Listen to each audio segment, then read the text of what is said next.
اور جو بیرون جاوے واپس آوے تو اس کو کتنی خوشی.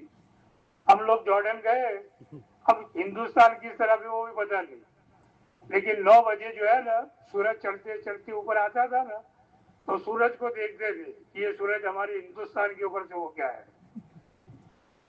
کتنی خوشی ہوگی بھائی وطن کی. تو مولانا محمد عمر صاحب کو کتنی خوشی ہوگی واپس ہونے کی.